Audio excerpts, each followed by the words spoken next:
We're here. Huh. So this is Lewistown. Well, it's no Baltimore, but seems nice enough. William, stay with your brother.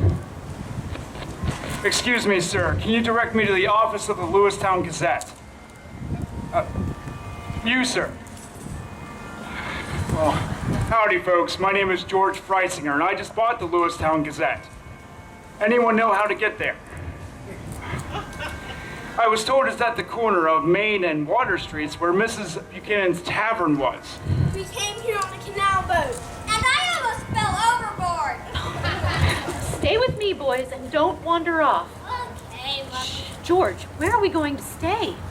None of our household items came on the canal freight boat. We have no beds, no cooking utensils. I forgot about that. All right, does anyone know where James Turner's National House is? We were told it was a fine lodging establishment on the square, but I can't seem to find it. Lebanon, Hanover, Baltimore, and now here, George. Can we finally put down some roots? I see. All that time on the canal boat has taken its toll. Boys, settle down. Pick up the marbles. I need to find that National House. Sir, good day, sir. I've heard your dilemma, and I believe that I can help you out. Well, we all thank you. It has been a long journey. Well, if you just go right down that street, you will find the National House, and they'll be able to help you with your luggage as well. Well, thank you. Thank you. Thank you. Come on, boys. Okay. And I do believe you'll like it here in Lewistown.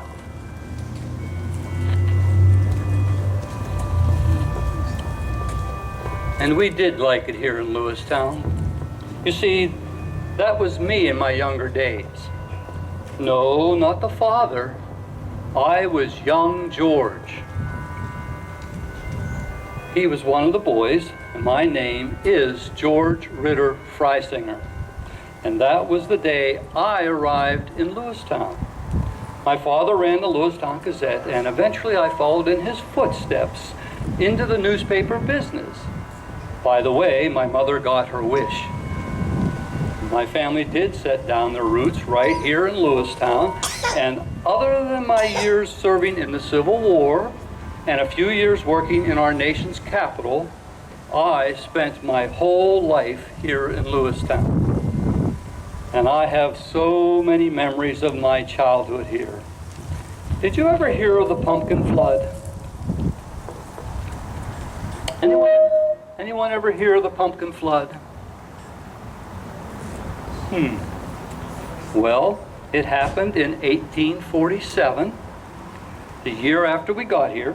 It was in the fall, and when the pumpkin fields flooded, it caused them to float down the river. The river rose so high that the bridge crossing Kisquequilas Creek was completely underwater. It was exciting for me when they had to moor the canal boats to our house. Have you ever seen a flood? As I grew up and published story after story in the newspaper about events in this area, I realized we needed to prepare these bits of history for folks like you. Collect them together along with important items from our past. Do you want to hear another story about Mifflin County?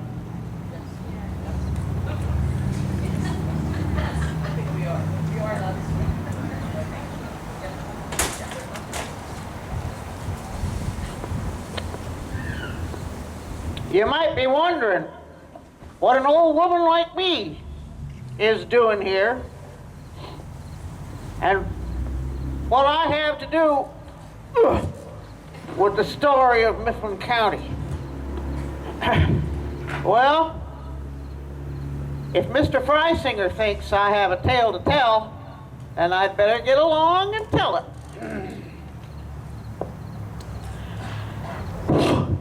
My life began over in Ireland.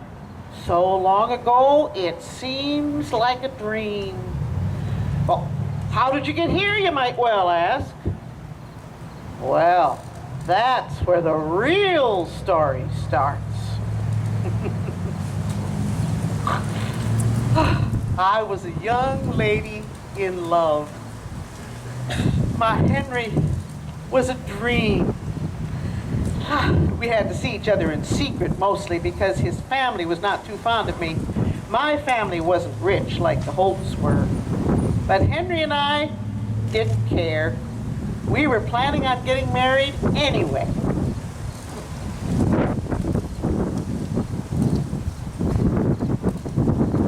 And, Can you believe it? Can you believe what they did?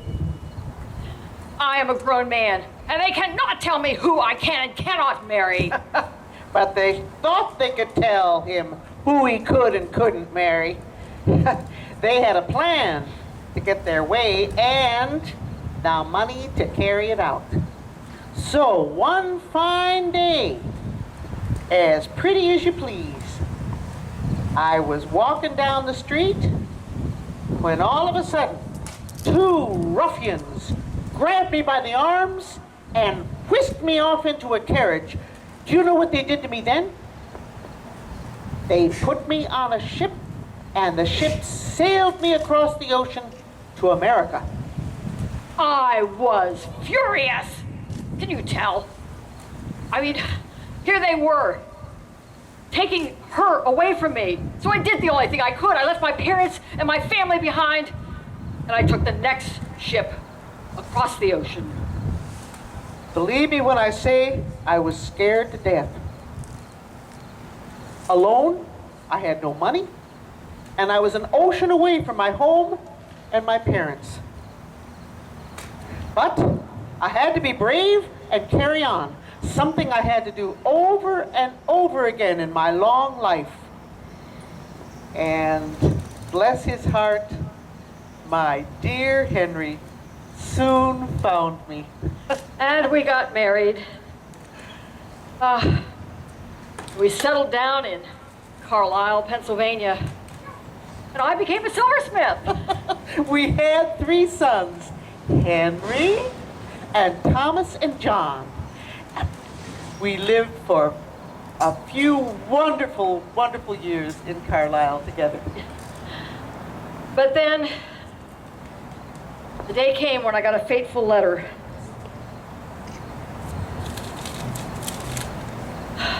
My family wanted me back in Ireland for an emergency thing.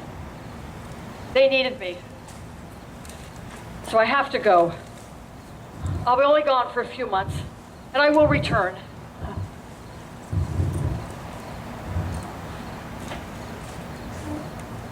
And that was the last time I saw him. Some say he never got to Philadelphia. Some say his ship went down in a storm. All I knew after those few months was that he was gone forever.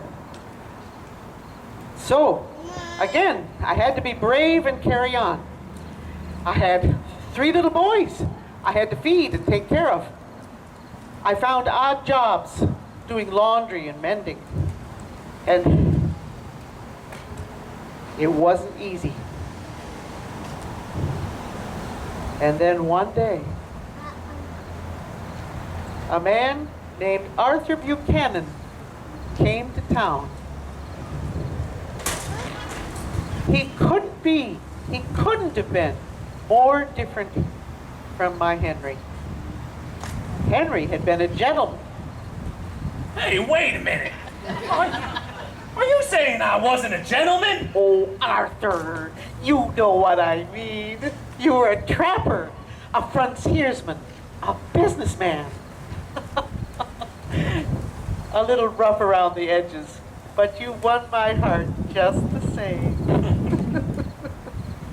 We were married and soon had a growing family of our own. We had a home and a thriving business out in Carlisle, but that was not where my heart was. I had scouted out the Juniata River, where it's joined by the Kishiquills Creek, near a native village called Ohesson. I wanted to make it our permanent home. A trading post there with the Native Americans could prove profitable, especially as more settlers crossed the mountains and traveled north and west. We could keep our property in Carlisle, just in case things didn't work out. So, in 1754, I started off on a new adventure. Only this time I was not alone.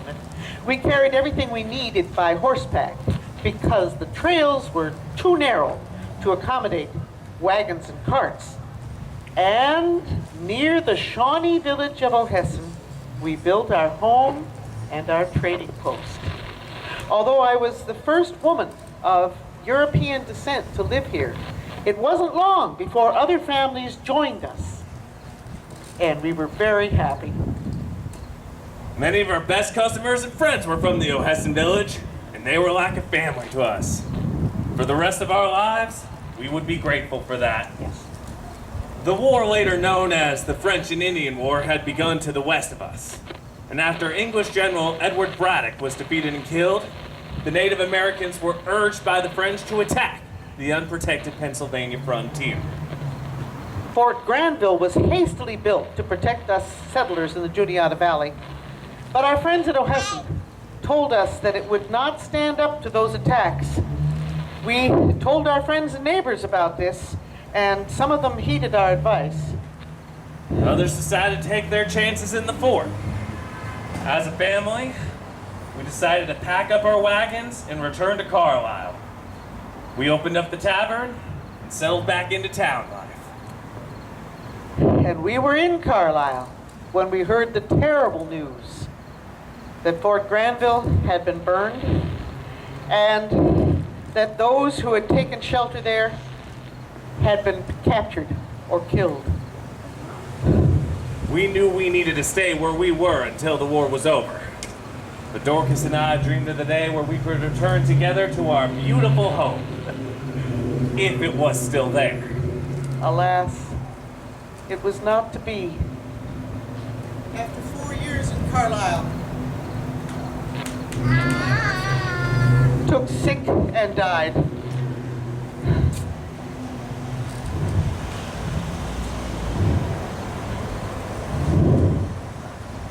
Again, I had to be brave and carry on. My children were mostly grown at that time, and they were a great help in the house and the business. But most of it I did myself, not wanting to go back to laundry and mending.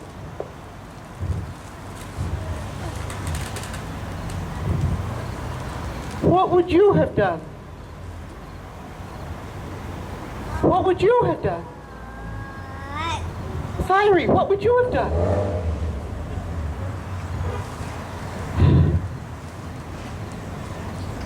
I didn't know whether to stay or whether to go to the beautiful home that Arthur and I had built at the Juniata. It was safe here, but is that where we belonged? Was this best for myself? What was best for my family? I asked my family. My daughter, my sons, and my daughters-in-law all agreed that we would move back to our wonderful home there as soon as we knew that the area was safe. In 1762, some of the family packed up and returned, while the rest of us waited to hear if we still had homes to go back to. We were lucky on that account. Our home, the trading post, and my son's homes had all been looted, but were still standing. Before long, we were all together again. And other families came and joined us there, now that it was safe. Our business was thriving.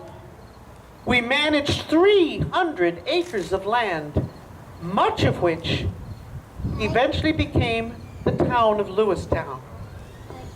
I had more sadness too. I lived to lose 5 of my 7 children. But, as always, I had to be brave and carry on. I went through many, many changes in my life, but there were more still to come. The War of Independence broke out in 1775. Some of my sons joined the Army to fight for the Continental Army. My boy, Arthur, became an officer in the militia. And independence was declared in 1776. And a few years later, the war was over. We lived in a new country. In 1789, Mifflin County was born. And in 1795, the town of Lewistown was established.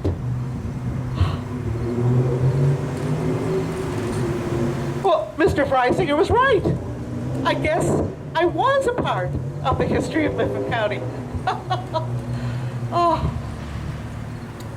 He even told me that a school and a street were named after old Dorcas here. Oh.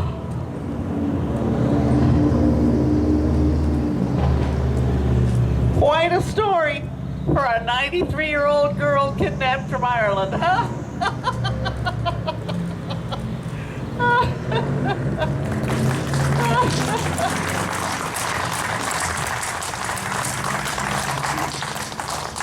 Wasn't that quite an adventure? And to think that it happened right here. When I heard it the first time, I was determined that it would never be forgotten. I began to chronicle Mifflin County's past, collected newspaper articles, photographs, and letters, sometimes from people's trash. But how could I preserve everything like this for the future generations? That was my dream. I had to think about it for a while. I used the power of the pen to lobby for the construction of the Soldiers and Sailors Monument, which is right here in the square of Lewistown, right behind you. In 1905, I published articles on Mifflin County residents that served in the Civil War. Finally, in July 1921, I helped to establish the Mifflin County Historical Society. By now, the society was known as Freisinger's Dream. In the meantime, there was a special story that was preserved in a remarkable set of letters written by Abraham Highlands, known to all his family and friends as A.T. He was a tanner, someone who prepared animals' hides for use as leather. He and his wife Mary lived in Milroy with their 3 young children.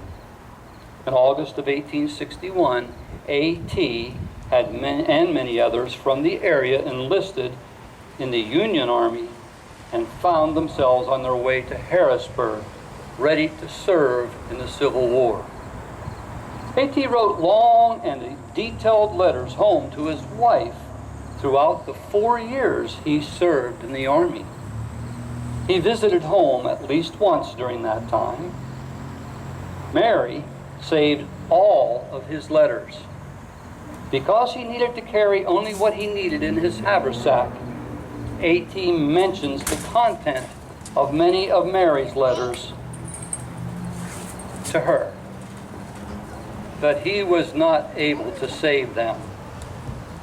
Here are just a few parts of the many letters he wrote. They are a valuable and a personal part of Mifflin County's history.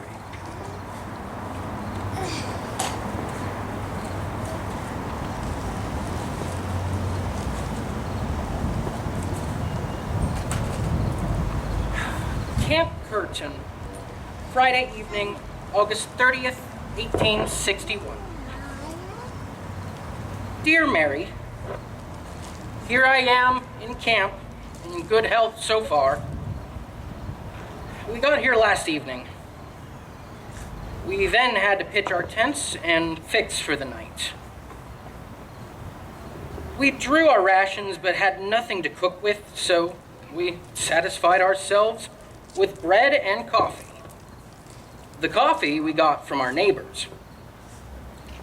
We agreed last night there will be no swearing or card playing in our tent. We put a board floor in last night, and we have a stove between us since the captains and we intend to do our own cooking while we have it so handy.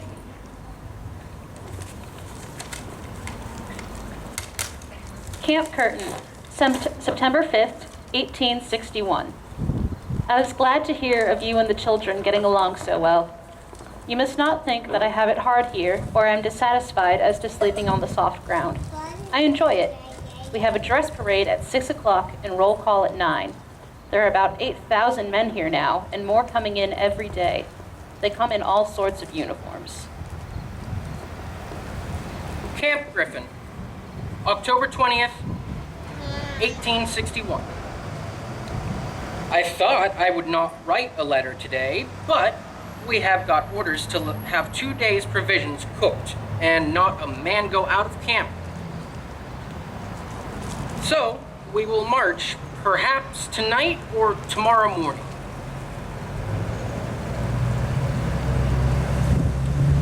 The whole PA Reserve marched early yesterday morning. They have gone the road to Leesburg. I heard a little while ago that the 1st PA Cavalry were at Fairfax Courthouse, and I suppose that will be our destination. But now, Mary, do not be uneasy about me.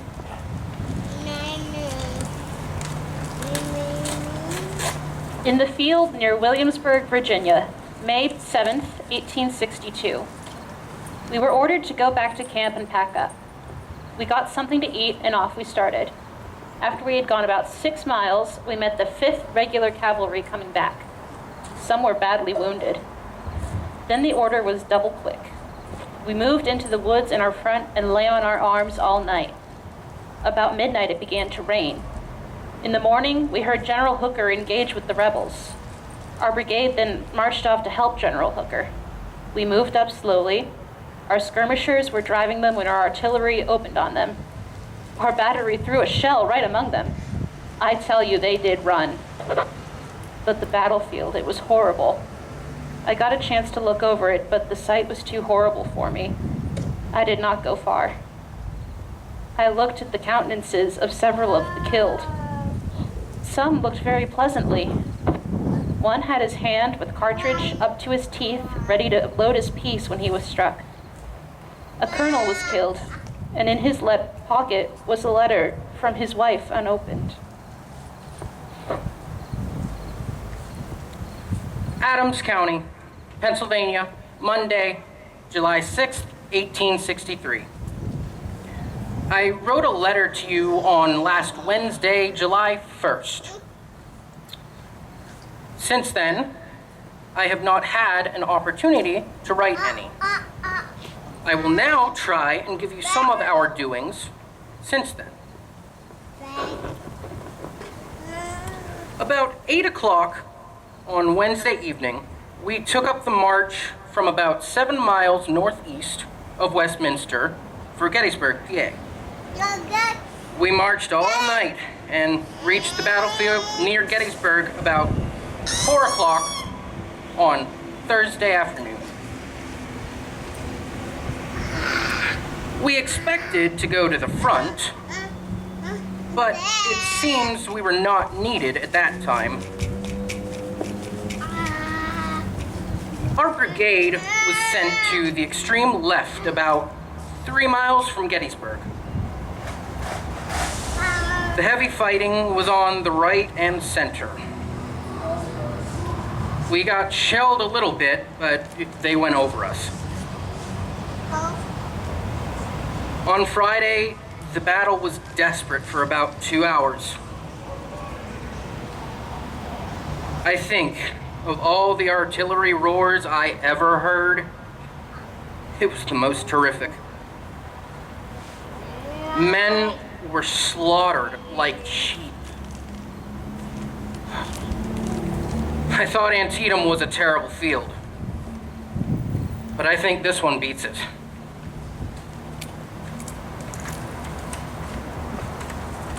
Headquarters, 49th Pennsylvania Volunteers, Winchester, VA, October 19th, 1864.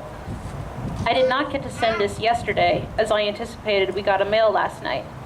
I received yours of the 12th, also some stamps. Lieutenant Lytle, who was reported killed, we heard afterward was badly wounded. I was alongside of him when he was shot. I hope he may recover and return to the service. I am still well. There is some firing at the front this morning.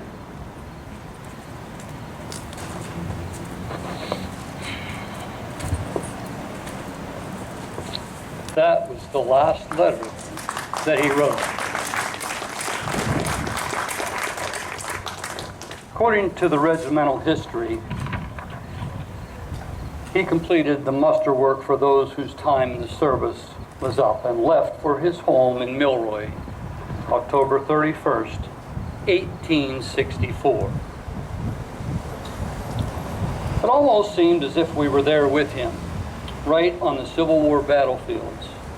Historical artifacts are like that. Letters, an old plate, a hat, an old campaign button. They're all a way to touch the past and help us understand what it was like right here in Mifflin County. But at a very different time, of course. Eventually that idea became the Mifflin County Historical Society's motto: preparing the past for the future. We didn't have a place to store and display those artifacts yet, but we were working on it. In the meantime, history was happening all around us, and there were many more stories to tell as the men came back to Mifflin County from the Great War, now known as World War I. And of course, the ladies, they were all... Well, good morning to you, Mr. Freisinger. Isn't it an absolutely glorious day? Well, good morning to you too, Miss Saxton. You look like a young woman on a mission. Where, may I ask, are you bound for in such a hurry? Begging your pardon, Mr. Freisinger, but where else would I be going on this glorious day? I'm going to vote, of course. Half the nation's population finally got the right to vote, and I say it's about time. Well, sorry I can't stay to chat. I'm going to be the first in line. Well, toodaloo.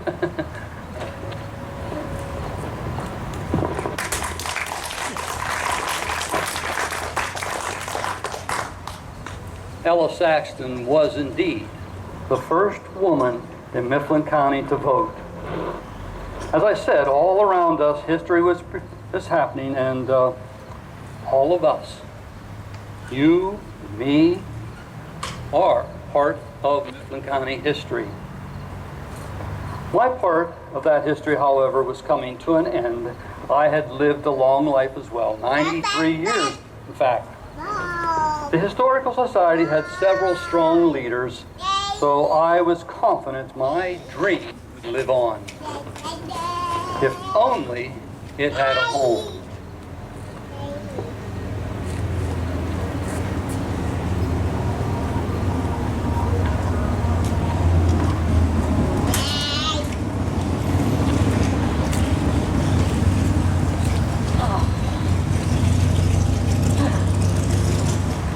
Well, folks, a little earlier, we had one old woman sitting here in a rocking chair.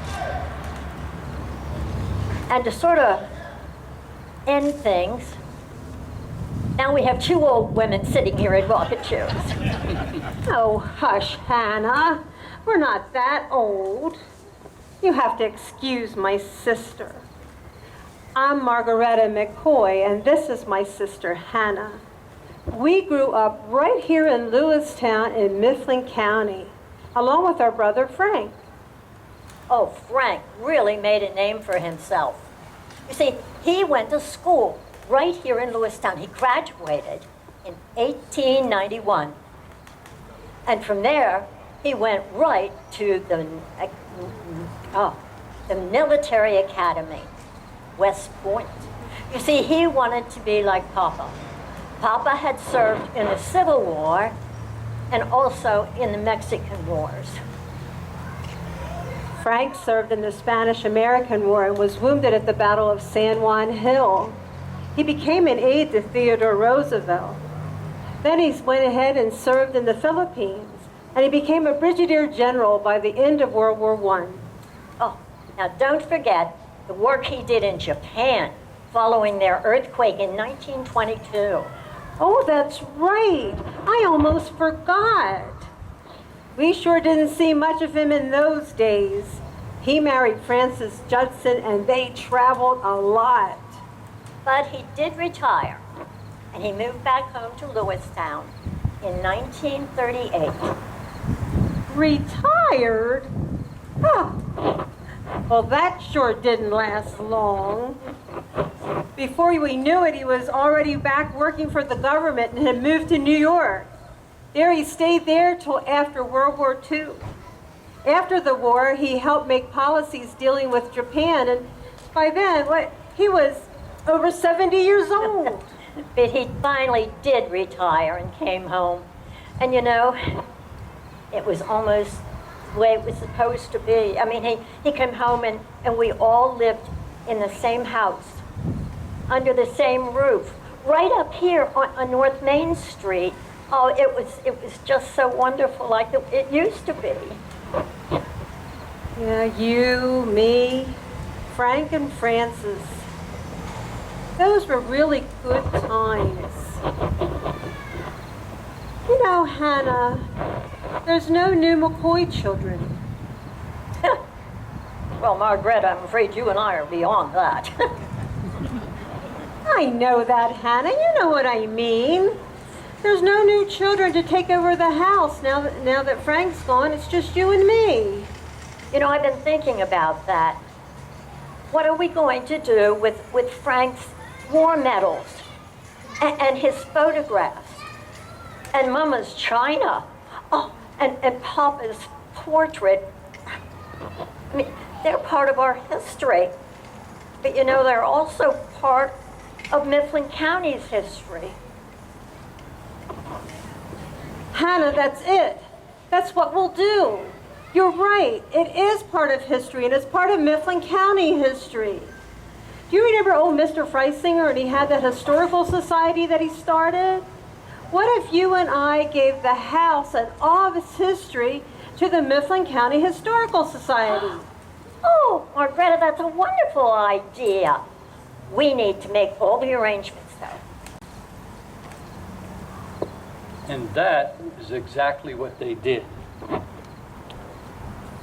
Mifflin County Historical Society had a temporary home in the basement of the Lewistown Municipal Building starting in 1937, but with an ever-growing memorabilia collection, there was no more room. In 1956, Frances McCoy donated all her husband's military memorabilia also to the society. Hannah and Margaretta lived in their old family home until their deaths. But true to their word, they donated the property to the Mifflin County Historical Society. And the museum opened in 1972. Eventually, the extensive library was moved to the rooms in the old Mifflin County Courthouse. That was after the new courthouse was built. Exhibits continued to grow, carriage house and a nearby warehouse were added to the McCoy House Museum. There were even renovations done this year. The Mifflin County Historical Society continues preserving the past for the future. Remember, your story is part of Mifflin County and our story.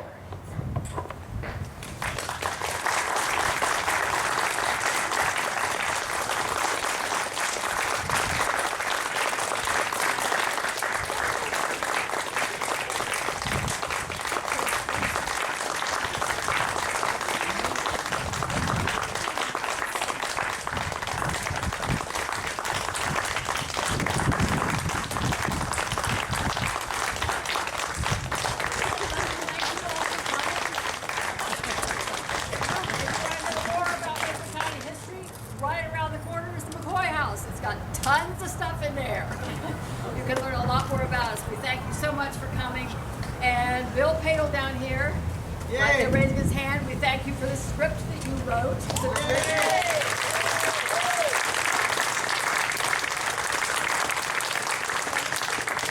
and we hope you enjoyed it. The other thing is, most of us are part of Stone Arch Players, and we are having a full season this year.